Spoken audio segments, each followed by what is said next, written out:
네, 날씨가 계속해서 좀 변덕이 심한 것 같습니다. 또 태풍도 올라온다고 뭐 그런 이야기가 좀 있는데요. 건강을 잘 유지하셔서 또 신앙생활 하는데 어려움 겪지 않으시기를 부탁을 드리겠습니다. 말씀을 나누기 전에 우리 주위에 계신 분들과 또 한번 이렇게 인사 나누도록 하겠습니다. 하나님이 일하고 계십니다. 하나님이 일하고 계십니다. 네. 저의 기도 제목은 언제나 변함이 없습니다. 하나님께서 저에게도 또 여러분에게 특별히 여러분의 삶의 각 터전마다 하나님이 일하고 계심이 좀 선명하게 드러날 수 있도록 하나님 역사하여 주시옵소서. 이런 기도 제목을 늘 갖고 있습니다. 바라건대 예수님의 이름으로 권면을 드립니다. 여러분의 삶에 하나님의 일하심이 더욱 선명해질 수 있기를 주의 이름으로 축원합니다. 여러분, 전도서 5장과 6장 말씀을 계속해서 좀 살펴봤었습니다. 5장의 1절 위에 보면은 하나님을 경외하라 라는 주제 안에서 5장과 6장을 연결해서 재물, 바로 우리에게 소유되어 있는 그 소유물과 부요함과 존귀한 일이 헛된 일이다 라는 말씀을 함께 나누었습니다. 특별히 물질에 관해서 성경은 5장과 6장을 따로 나누어 주면서 앞뒤가 전혀 안 맞는 듯한 그런 혼란의 생각을 우리에게 부여했던 것을 우리가 지난 시간에 한번 살펴봤습니다. 짧게 한번 정리를 해보고 오늘 말씀으로 넘어갈 텐데요. 여러분, 돈이 많아도 만족할 수가 없고 많아지면 많아질수록 자기보다 다른 일을 위해서 써야 하는 시간들이 너무 많이 소요되기 때문에 그것이 헛되다 이렇게 표현을 했었습니다. 또 많이 모아놨는데 한순간에 불이 나거나 자연재해를 만나게 되면 다 잃을 수도 있고, 또 태어날 때 맨몸으로 왔으니 죽을 때도 맨몸이 될 것이다, 뭐 이런 표현들을 솔로몬이 담아놨습니다. 오늘 새벽에 한 4시 전인가요? 갑자기 아파트에서 경보음이 울려가지고 깜짝 놀랐습니다. 아마 들은 분이 좀 계셨을 것 같은데, 우리 아파트에도 불이 났는가 이렇게 비몽사몽간에 있다가 잠을 다시 청했던 그 짧은 순간이 있었습니다. 뭐 따로 불이 나지는 않았습니다. 여러분, 한번 보십시오. 자연재해가 발생해서 한꺼번에 다 사라지고 나면 자녀에게 물려줄 것도 없는 겁니다. 그렇다 보니까 솔로몬이 이건 정말 비참하다 이렇게 표현을 했죠. 그럼에도 불구하고 5장에서는 이런 표현이 있었습니다. 내 한평생이 짧고 덧없음에도 불구하고 수고라고 하는 것은 하나님이 우리에게 허락하신 일이다. 그러니 거부할 필요는 없다. 받아들이라. 그리고 두 번째는 하나님의 선물이라, 이런 표현을 썼습니다. 그러니 우리가 수고를 다하는 것은 하나님이 주신 선물이기 때문에 능히 감당하면 됩니다. 그런데 희한하죠. 6장에 들어가니까 생각이 달라졌습니다. 정말 달라졌을지는 지난주 말씀을 통해서 달라진 게 아니라 맥을 같이 한다는 것을 살펴보았었죠. 하나님이 허락한 일이고 수고하는 일이야말로 하나님의 선물이라. 오히려 수고한 몫을 누리지 못하고 다른 이가 누리게 되니까 그것을 가리켜서 솔로몬이 뭐라고 표현했냐면 악한 병이다 이렇게 표현을 했습니다. 많이 걷어봐야 그건 악한 병이다 이렇게 표현을 했죠. 무엇이 악한 병일까? 지난주에 살펴봤던 것처럼 식욕을 채우고자 열심히 살아내는데 보니까 오늘도 똑같고 내일도 똑같고 그리고 모레도 똑같다라는 겁니다. 1년을 돌이켜서 보니까 또 똑같아요.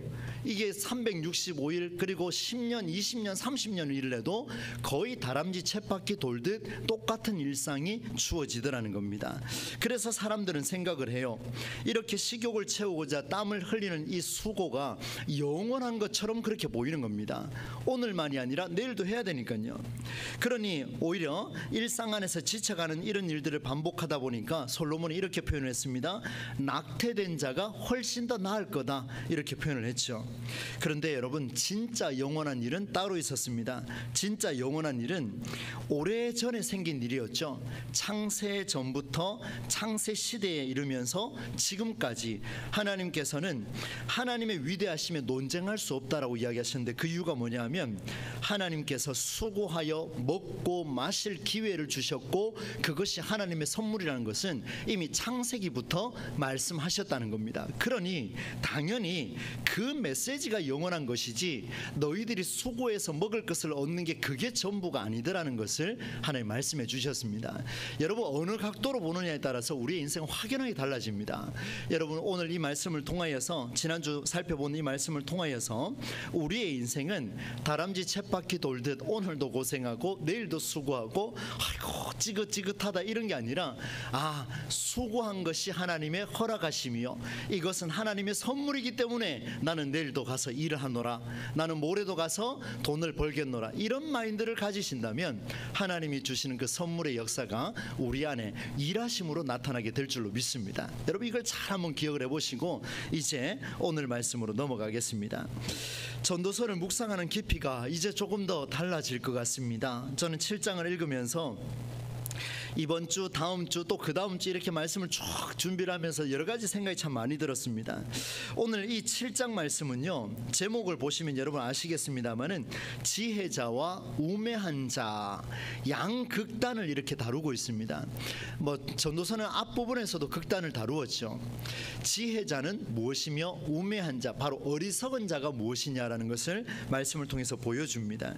서로 다른 두 가지 대조적인 전개를 취하고 있는데요, 오늘 1절로 7절까지는 대조적인 관점이 아주 명확하게 드러나고 있습니다. 7장 전체를 다 읽어도요, 이것만큼 명확할까라고 질문할 정도로 너무나 명확하게 기록을 하고 있습니다. 그런데 읽어보면요, 마음이 좀 복잡합니다. 왜냐하면 여러분 읽어보면 읽어볼수록 마음이 복잡한 게 죽는 날이 출생하는 날보다 낫고, 그 다음 초상집에 가는 것이 더 낫고, 슬픈 일이 더 낫다. 그런데 기가 막힌 것은 이 슬픈 일이 마음에 유익하답니다. 슬퍼하는 게 마음이 유익하대요. 그래서 여러분 오늘부터 웃으면 안 되고요, 계속 눈물을 흘리셔야 됩니다. 막 인상 푹 찡그려 가지고 있잖아요. 그렇게 나오셔야 돼요.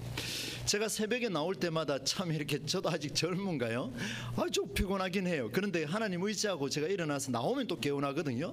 나오기 전까지 인상이 막 찡그려져 있습니다. 세수하려고 거울 쳐다보면 참 민망할 정도로 그렇게 찌그러져 있는 제 모습을 보게 되는데, 오기만 하면 괜찮아요. 여러분 한번 보십시오. 슬픔이 웃음보다 낫다라고 이런 표현들, 더 기가 막힌 건요, 4절에 보니까 지혜자의 마음은 울고불고하는 초상집에 있고, 그리고 우매한 자, 어리석은 자의 마음은 화기애애하게 막 잔치처럼 이렇게 벌리고 있는 혼인집에 있더라, 이렇게 표현을 하고 있습니다. 너무나 대조적이에요. 그런데 여러분 오늘 우리가 생각해야 될 것은, 이렇게 양극단의 대조적인 편집을 볼 때 솔로몬은 여전히 우리에게 그렇게 강조하고 있습니다. 어리석은 자보다 지혜로운 자가 낫다, 우매한 자보다 지혜로운 자가 되라, 이렇게 평가를 하고 있습니다. 당연하지요. 저도 여러분에게 오늘 이렇게 권면을 드립니다. 저에게도 묻습니다. 기독인들의 삶은 이런 지혜로운 자의 삶으로 이루어져야 할 것이라, 너는 지혜로운 자로 살고 있느냐, 이렇게 한번 물어봅니다. 전도서를 재해석하면서 제가 시작을 했고 지금까지 왔습니다. 세상의 헛된 일을 증명하는 것이 아니라 하나님이 각자를 향한, 저와 여러분 각자를 향한 그 하나님의 메시지, 바로 하나님의 방향, 솔로몬과 이스라엘을 향하여 쓰는 하나님의 그 마음, 오늘 우리 시대를 살아가는 오늘 저와 여러분에게 주시는 그 하나님의 방향이 무엇인지를 오늘도 살펴보겠습니다. 좋은 이름보다는 좋은 1절에 보니까 좋은 이름이 좋은 기름보다 낫고, 죽는 날보다는 죽는 날이 태어나는 날보다 낫고, 초상집에 가는 것이 잔치집에 가는 것보다 낫고, 슬퍼하는 일이 웃는 일보다 낫다, 이렇게 표현을 했습니다. 참 한번 보십시오. 한쪽은 무언가 기쁜 일입니다. 제가 네 가지를 성경대로 소개를 했습니다마는, 다른 한쪽은 슬퍼하는 형태고, 또 반대쪽은 기뻐하고 웃는 이런 형태로 이루어져 있습니다. 한쪽은 무언가를 잃은 듯한 느낌을 주면서, 다른 한쪽은 무언가를 얻은 듯한 느낌을 주고 있습니다. 잃었다라고 하는 것은 너무나 익숙하죠. 우리에게 허전하다라는 표현이자 부족하다라는 뜻입니다. 그러나 얻었다라는 말은 없는 상태에서 더 생겼다라는 이야기고, 이전보다 훨씬 더 넉넉해졌다라고 할 때 우리는 얻었다, 이렇게 표현을 하고 있습니다. 너무나 제가 쉽게 이렇게 접근을 하고 있는데, 여러분 당연한 말 아니겠습니까? 잃었던 것과 얻었다라는 것은 이렇게 차이가 있지요. 세상의 부를 다 소유했다고 말할 정도로 부유했던 솔로몬, 누가 봐도 왕의 자리에서 칭송받았던 그 솔로몬, 여러분 이 솔로몬에게 한쪽이 부하고 한쪽이 부족하고 이런 게 의미가 있었을까요? 늘 평안했거든요. 늘 부족한 게 없었거든요. 그런데 그 사람에게 부족한 게 뭐고 넉넉하게 뭔가 있었다? 저는 제가 봤을 때는요, 큰 영향이 없었을 것 같습니다. 그럼에도 불구하고 솔로몬이 하나님의 마음을 가지고 그의 인생 말년에 이 본문을 기록했다라는 것은 분명히 하나님의 역사, 하나님의 뜻이 이 속에 들어있다는 것을 볼 수 있습니다. 여러분, 7장 말씀이요, 오늘 이 7장 말씀이 5장과 6장 이후에 나왔다라는 것을 여러분 기억하셔야 합니다. 성경은요, 항상 전체를 보려고 애를 많이 쓰셔야 돼요. 그래야 하나님의 뜻을 놓치지 않습니다. 정말입니다. 한 문장만 보게 되면은 전혀 저 배가 산으로 가는 그런 경향이 생길 수 있습니다. 여러분, 5장과 6장에서의 핵심은 오늘 앞서 제가 서두에 정리를 했습니다마는 물질이었습니다. 물질이라고 하는 것은 사람의 식욕을 채우는 중요한 기능을 한다라고 우리가 지난주에 살펴봤습니다. 사람은 이를 위해서 매일 일을 하죠. 그리고 정말 땀을 흘려서 수고한 대가로 월급을 받고 또 돈과 같은 자본을 받아서 삶을 영위해 나갑니다. 다람쥐 쳇바퀴처럼 돌아가는 일상이지만 수고한 일이 두 가지였죠. 하나님이 허락하신 일이었고 하나님의 선물이었다. 뭐 이 정도 되면 여러분 이제 뭐 귀에 딱지 앉을 정도로 다 하실 것 같습니다. 우리의 수고하는 것은 하나님의 무엇이라고요? 허락하신 일이고 또 하나님의 선물이라. 그래서 수고하는 게 당연하다라는 그 말씀을 주셨어요. 그런데 여러분, 놀라운 점이 있습니다. 수고하고 이룬 결과가 하나님이 허락하셨고 하나님이 이룬 선물임에도 불구하고 그것을 잃어버리거나 부족하다라는 느낌을 받으면 사람의 마음은 굉장히 불편해진다라는 사실입니다. 솔로몬이 지금 1장부터 6장까지 오면서 계속 그 얘기를 반복하고 있었습니다. 내가 수고했는데 내 자식에게 줄 게 없으면, 자연재해를 만나면, 내가 오늘도 수고했는데 내게 월급이 오는 게 아니고 다른 사람에게 월급이 간다면 이 기가 막힌 일이 벌어지지 않겠습니까? 그러니 사람이 힘들어 하더라는 거예요. 불평하고 불만을 가지고 여러모로 부족하다는 느낌 받으면 심각해진다라는 것을 알 수가 있습니다. 무슨 말이겠습니까? 남녀노소를 불문하고요, 모두 자기의 것을 다른 이에게 빼앗게 되면 엄청나게 싫어한다라는 그 말입니다. 누가 내 것을 빼앗겼는데 즐겨 하겠습니까? 저도 제 것 뺏어간다면 저 아마 힘들 것 같습니다. 만일 좋아한다면 그게 더 이상한 행동이 아닐까요? 이상한 행동이 아닐까요? 하루는 제가 제 딸과 아들을 데리고 동촌 유원지를 갔습니다. 한창 어릴 때죠. 어릴 때. 이 두 아이를 데리고 제가 어릴 때 참 많이 데리고 다녔습니다. 원 없이 데리고 다녔습니다. 뭐 나오는 영화란 영화는 제가 다 봤으니까요. 그런데 기억은 잘 안 납니다. 하도 제가 따라다니면서 봤던 거라서. 하루는 동촌 유원지를 갔는데 너무 더웠습니다. 유원지에 데리고 한참 뛰어놀다가 두 아이가 너네 뭐 먹고 싶니라고 물었습니다. 물으니까 이 두 아이가 아이스크림 먹고 싶답니다. 여러분 잘 아실 거예요. 동촌 제일교에서 딱 건너가면, 그 다리를 딱 건너가면 바로 앞에 조금만 걸어가면 편의점이 있습니다. 뭐 상호는 잘 기억이 안 나는데요, 그 편의점에서 아이스크림 2개를 딱 사고 나왔습니다. 좋아하는 것을 가지고. 그리고 큰 돌이 있었어요. 그 위에 애 둘이를 앉혔습니다. 너무 신나게 그걸 먹더라고요. 저한테 먹어보라 소리도 안 하고. 참 마음이 좀 그렇대요, 그 더운 날씨에. 그래서 제가 이제 웃으면서 핸드폰을 열었습니다. 영상을 켰습니다. 자료를 많이 남겨놓으려고, 누가 언제 잘못했는지 다 찍어놓으려고 영상을 켰습니다. 딱 찍고 있는데요, 너무 보기 좋더라고요. 보니까 나도 목이 마르지만. 근데 큰아이가요 갑자기 꾀를 부리기 시작합니다. 제 눈에는 보였어요. 이 아이가 어떤 꾀를 부렸냐면, 동생이 들고 있는 그 아이스크림 또 먹고 싶은 거예요. 이제 자기 거 들고 있다가. 그래서 한참 틈을 보다가 화기애애하고 웃고 있는데 갑자기 동생이 딴 데 쳐다볼 때 손을 탁 당겨가지고 한 입 깨물어 버렸습니다. 기가 막힌 일이 벌어졌어요. 어릴 때부터 벌써부터 그런 걸 제가 다 찍어놨습니다. 나중에 또 보여줄 겁니다. 그걸 딱 뺏어 먹는데요, 제가 얼마나 웃긴지요, 그걸 보니까 너무 귀엽기도 하고 웃었습니다. 그런데 큰아이도 막 깔깔깔깔 웃었습니다. 성공했거든요, 뺏어 먹었으니까. 근데 저도 그걸 보면서 찍고 난 뒤에 너무 웃겨가지고 웃음을 참을 수가 없었습니다. 그런데 하나이는 굉장히 심각했습니다.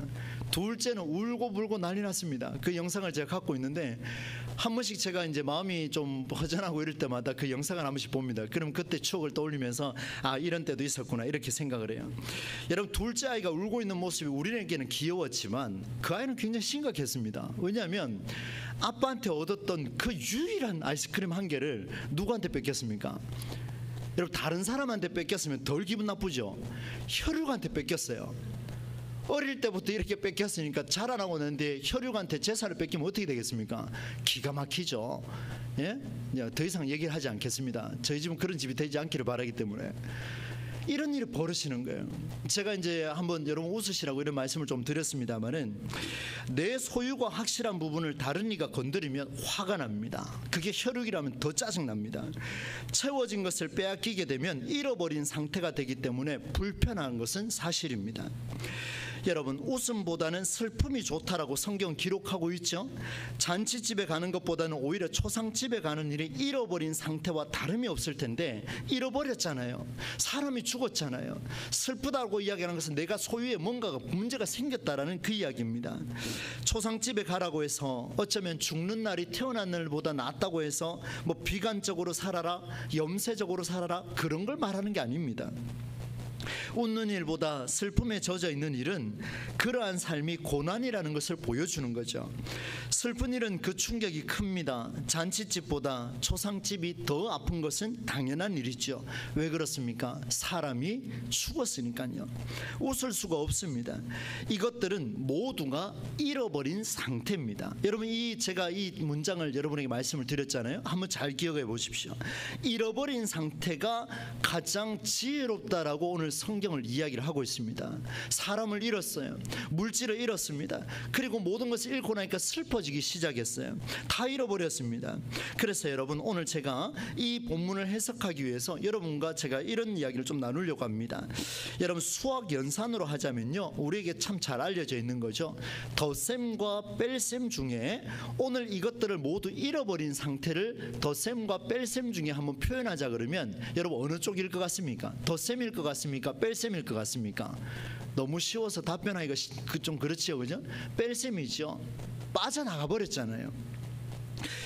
여러분, 숫자를 예를 들어서 제가 한번 적어봤는데 5라는 숫자가 있으면 거기에서 2를 빼거나 3을 빼거나 4를 빼면 그래도 최소한의 수가 남아 있습니다. 그런데 5에서 5를 빼면 0이 되죠. 그런데 5에서 5를 넘어서는 숫자를 빼게 되면 마이너스 합계가 나옵니다. 마치 대출 인생처럼. 뺄셈과 뺄셈이 흘러 넘치는 곳에 가라는 말은 빼고 빼고 또 빼고 울며 슬퍼하는 그 자리에 가라는 말은 인생의 허무함을 직접 맛보라는 이야기와 같지 않습니까? 이게 무슨 지혜로운 일입니까? 얼굴을 어둡게 하는 근심이 마음에 유익하다고요? 여러분, 실제로 한번 살아보십시오. 그게 되는가? 쉽지 않습니다. 마음에 근심이 있는데 그게 유익하다고요? 전혀 그렇지 않습니다. 마이너스를 거듭하면 충격입니다. 절망입니다. 사업을 했는데 실패했는데 또 사업을 했는데 또 실패하면 그 절망이죠. 그걸 가리켜서 마음이 유익하다고요? 천만의 말씀이죠.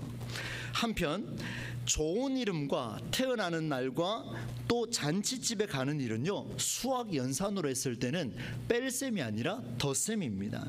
결혼식만 봐도 그렇습니다. 저도 혼자여서 제 아내와 결혼함과 동시에 가문과 가문이 서로 가족의 연을 맺었습니다.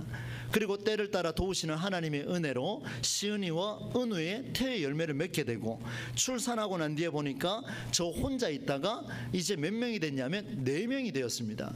대단한 일이죠. 덧셈의 덧셈입니다. 슬퍼할 일이 아니라 기뻐할 일인데 웃을 일이 아니겠습니까? 그런데 이 좋은 일을 두고서 하나님은 오늘 성경을 통하여 우리에게 우매한 자의 삶을 살아갈 수 있는 위험이 있다, 이렇게 표현을 지금 담고 있는 겁니다. 무슨 일일까요? 성경은 초상집에 있는 일이 지혜자의 마음이 있는 일이라고 말하고, 우매한 자, 어리석은 자의 마음이 있는 일이 혼인집에 있는 것이다, 이렇게 표현을 하고 있습니다. 물론 한쪽만 보면 그럴 수 있겠죠. 그러나 지금 비교하고 있기 때문에 이렇게 표현을 하고 있습니다. 초상집에 있으면 뺄셈에 뺄셈을 가중하는 일이기에 더 힘들어집니다. 그러나 반대로 혼인집에 있으면 덧셈에 덧셈을 가중하는 일이기에 훨씬 더 좋아지는 현상이 나타나기 시작합니다. 그러면 여러분, 이제 성경이 무엇을 말하고자 하는지를 살펴야 합니다. 이 성경이 오늘 우리에게 왜 제가 이렇게 덧셈과 뺄셈을 말하고 있는지를 여러분 한번 고민해 보셔야 합니다. 성경은 덧셈보다는 뺄셈에 집중되어 있습니다. 성경은요, 계속해서 늘려가는 것보다 빠져 있는 것, 뺄셈에 집중되어 있다는 것을 한번 생각해 보면 좋겠습니다. 솔로몬이 강조하는 중점 내용을 보니까요, 사람의 시선이 덧셈의 상황보다 뺄셈의 상황에 집중하라는 그런 명령체로 오늘 본문에 들어 있습니다. 강한 명령이에요.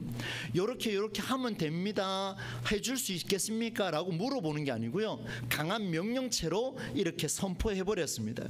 잔치집, 바로 결혼하고 있는 혼인집이 덧셈이라면 초상집은 뺄셈입니다. 잃어버렸거든요. 혼인집은 늘어났죠. 초상집은 뺄셈입니다. 빠져버렸어요. 여러분, 우리는 그 장례를 치를 때마다 이런 기도를 참 많이 하죠. 하나님께서는 혼인집에 가는 것보다 초상집에 가는 것을 즐겨하라 말씀하셔서 그 명령에 따라 왔습니다. 슬픔을 나누면 배가 되고 뭐 이런 표현들이 있지 않습니까? 제가 말씀을 준비하면서 많은 것들을 생각을 했습니다. 하나님, 그렇지요, 초상집에 가는 것이 훨씬 더 낫지요. 그곳에 가면 얼굴이 더 확인이 되고 뭐 여러 가지 등등을 생각을 해보게 되는데요. 여러분, 덧셈이 있는 곳에 가서 더하기를 계속해서 한번 해보십시오. 덧셈이 있는 데서 더하기를 계속하면요, 부담이 훨씬 더 커집니다.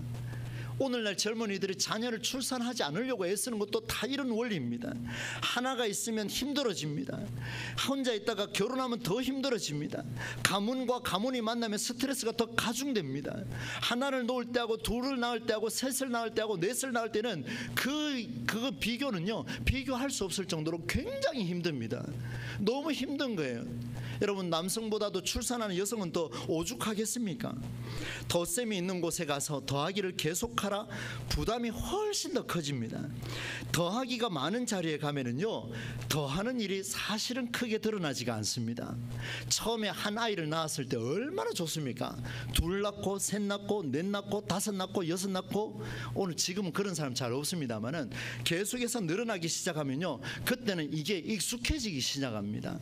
그러니까 얼마나 수고해서 덧셈을 했는지를 가늠할 수 없을 정도로 이게 익숙해지면 지나쳐 버린다는 거예요. 오히려 참여하는 내 신분과 경제력과 여건 등 이 모든 것들이 다 드러나 버립니다. 무슨 말이겠습니까? 나의 엄청난 수고에도 불구하고, 시간을 투자하고 물질을 투자하고, 그럼에도 불구하고 그만큼의 가치를 드러내지 못할 때가 한두 번이 아니라는 말씀입니다. 오늘 우리 교회도 마찬가지고 한국의 많은 교회가 성도들이 많은 봉사와 헌신을 하고 있습니다. 처음에 헌신할 때 한 부서에 들어가서 봉사를 하면요, 너무너무 행복해요. 근데 최근에 많은 목사님들과 대화를 나누면서 이미 제가 생각했던 부분들이 이제 맞아 떨어지는구나. 무슨 말인가 하면요, 보통 항전직이요, 한 개 교회에서 한 10개 정도 봉사를 하고 있습니다. 왜 그렇게 힘들어하면서 왜 그만두지 않습니까? 라고 물으니까 그걸 놓는 순간 내가 하나님 앞에 죄 짓는 것 같은 느낌이 든답니다. 이렇게 말하는 게 잘못된 거 아닙니까? 가중되면 가중될수록 어떤 일이 벌어지냐면 더 나에게 은혜가 되지 않고 또 회복이 되지가 않습니다. 심각한 상황이에요. 그럴수록 빼야 되는데 빼지를 못하는 거예요. 저도 잘 안 되는 부분이 이런 부분입니다. 과거나 오늘이나 어쩌면 앞으로도 더 나은 곳, 더 좋은 곳, 이미 더하기가 많이 진행된 곳을 찾으려는 것이 우리 인생의 목적입니다. 수많은 목회자들이 개척하기를 두려워하고 기존에 있는 교회로 들어가려고 애를 씁니다. 그 중에 한 사람이 저였으니까요. 참 이 말씀 보면서 참 부끄러웠습니다. 그런데 여러분 한번 보십시오. 더 좋은 것을 사모하고 더 나은 것을 위해서 네가 공부를 해야 되고 더 나은 것을 위해서 우리가 이 일을 감당해야 됩니다 라고 선포하는 것이 옳은 일이냐 라고 물었을 때 심각해진다라는 것이 바로 오늘 솔로몬을 통해서 우리에게 주시는 하나님의 지혜입니다. 한편 여러분, 뺄셈이 풍성한, 뺄셈이 가득한 들어가면요, 여기서 울고 저기서 울고 저쪽에서 슬퍼하고 온 곳에서 통곡하고 있는 그런 초상집과 같은 자리는요, 덧셈이 가득한 곳과는 완전히 다릅니다. 어떻게 다를까요? 뺄셈이 극에 달하면 조금 전에 말씀드렸던 대로 빵이 됩니다. 빵, 0이 돼요. 제가 화요일마다 이제 탁구하는 팀하고 같이 이렇게 탁구를 치는데요. 우리 김정균 집사님하고 저랑 이제 한 편을 하는데 저희 계속 져요. 네, 두 분 권사님한테 지는데 그 권사님이 그러시더라고요. 빵이라고, 빵. 살짝 마음이 좀 복잡하더라고요. 여러분, 0이에요, 0. 딱 0의 숫자는 뭡니까? 있다는 얘기입니까? 없다는 얘기입니까? 없다는 얘기예요. 이런 뺄셈이 있는 곳에 가버리면요, 계속해서 0이 달하고 그 다음에 마이너스가 되어버리는 곳이 허다합니다. 그런데 놀랍게도요, 마이너스가 되어버리는 그런 곳은 더하기가 진행되지 않은 곳이며 진행될 여건이 부족한 곳이며 능력이 있어도 발휘하지 못하는 그런 곳이지만 놀라운 사실이 있습니다. 이곳은 바로 0이 되고 마이너스가 되어가는 그런 뺄셈이 가득한 그곳에는요, 언제든지 덧셈을 할 수 있는 곳이 될 수 있다는 놀라운 사실을 발견하게 됐습니다. 여러분, 덧셈이 많은 곳에 가면은요, 뺄셈하기가 쉽지 않습니다. 많은 사역들을 감당하고 있는 곳에서 하나를 드러내기가 쉽지 않습니다. 오히려 바닥을 치고 오히려 저 땅 밑으로 들어가 버리고 나면 그 다음부터 채우는 것은 정말 쉽습니다. 오히려 더 평안해집니다. 완전히 바닥 치면. 여러분, 인생이 망하라 그런 뜻이 아닙니다. 왜 하나님께서 오늘 우리에게 이런 말씀을 주는지를 살펴야 합니다. 마이너스가 플러스가 되는 곳입니다. 사라지는 곳이 아니라 언제든지 노력하면 덧셈을 진행할 수 있는 곳이 어디냐면 초상집입니다. 가마솥 밑에서, 오늘 6절 말씀에 보면 이런 표현이 있습니다. 가마솥 밑에서 가시나무 타는 소리가 때가 되면 다 사라지듯 우매한 자들의 웃음소리와는 전혀 다른 곳이 어디냐면 뺄셈이 가득한 곳입니다. 이것이 바로 기독교 정신이자 성경이 요청하는 정신입니다. 세상의 생각과 차원이 다른 하나님의 방향이 들어있습니다. 세상에 많은 사람들은 덧셈을 추구합니다. 부흥을 추구합니다. 저도 부흥을 원하죠. 우리도 부흥을 원합니다. 잘 되고 번성하기를 원하는 게 세상의 방법입니다. 그러나 하나님의 방법, 하나님의 방향, 전도서를 통해서 우리에게 주시는 하나님의 그 기독교 정신은요, 완전히 다른 차원입니다. 우리의 수고는 더 좋은 것을 추구하는 일에 집중되어 있습니다. 언제나 덧셈을 원하고 또 덧셈에 집중합니다. 언제요? 돈에, 물질에, 명예에, 지식과 권력과 교회는 점점 대형화를 꿈꾸고 있습니다. 언제요? 본질은 사라지고 형식만 포장지로 갖고 와가는 그런 교회. 여러분, 심각합니다. 본질이 가장 탄탄해서 부흥하는 교회는 가장 아름다운 교회가 되겠지만, 그러나 많은 교회가 이 본질을 흐트러 놓고 여러 가지 10개 이상의 항존직에게 많은 봉사와 헌신을 강요함으로 유지하려고 하는 체제 유지에 급급한 이 한국교회 현실을 우리는 여러분 직시할 필요가 있습니다. 사랑하는 성도 여러분, 모든 사람이 덧셈을 외칠 때 누군가는 그 덧셈으로 인해 뺄셈의 삶을 살아야 합니다. 뺄셈에 들어가서 덧셈을 만들어가는 그런 삶이 기독교 정신입니다. 그가 원하지 않아도 그렇게 살려고 몸부림치는 그 자리가 덧셈에서 덧셈을 하면 살리는 길이 아닙니다. 그러나 뺄셈이 가득한 곳에 들어가서 덧셈을 만들어내는 자는 그 속에서 살리는 길을 선택하게 될 것입니다. 여러분, 이런 삶을 예수께서 사셨습니다. 예수님께서는 덧셈이 아닌 뺄셈의 위기에 빠진 자들 안으로 들어오셨습니다. 그곳이 바로 세상입니다. 그곳이 바로 오늘 저와 여러분이 살아가는 삶의 터전이죠. 그곳에서 덧셈은 더 이상 불가능하다라고 말하는 자들에게 환경이 안 됩니다, 무엇이 안 됩니다, 이 지역은 안 됩니다, 이것은 안 됩니다, 이런 사람이 있는 곳은 안 됩니다, 노인들밖에 없습니다, 수많은 많은 사람들이 뺄셈만 강조하고 있는 그곳에 예수께서 들어가셨다라는 것을 우리가 기억한다면 오늘 저와 여러분이 이제 어디로 가시겠습니까? 부흥이 탄탄하고 잘된 곳을 찾아가시겠습니까? 그렇지 말고 우리가 가야 할 곳은 오로지 뺄셈만 충분한 그런 곳, 불가능하다라고 말하는 그런 자들에게 우리가 들어가서, 그런 가정에 들어가서, 그런 일터에 들어가서, 우리가 들어가서 하나님을 믿는 자로 덧셈을 만들어 나가는 그런 현실이 우리에게 주어질 때에 이렇게 고백할 수 있죠. 덧셈은 바로 뺄셈의 역사 안에서 시작된다 라는 예수님의 말씀 선포, 여러분 기억하실 겁니다. 예수께서 선포하셨고 행하셨고 보여주셨습니다. 사랑하는 성도 여러분, 가장 절정의 사건이 뭐냐 하면 뺄셈만 가득한 그곳에 덧셈을 만들어 갔던 그 역사가 뭐냐면 십자가 사건입니다. 이게 바로 놀라운 사건이에요. 솔로몬이 깨달은 게 이게 아니겠습니까? 물론 십자가라는 이야기는 없었습니다. 그러나 초상집이라는 단어를 통하여 오늘 성경이 무엇을 말하는지를 우리에게 보여주고 있습니다. 신적인 능력까지 모두 인간이 만든 십자가에 모두 무너져 버렸습니다. 뺄셈의 뺄셈을, 게다가 0이 아닌 마이너스 창조 역사를, 그렇죠?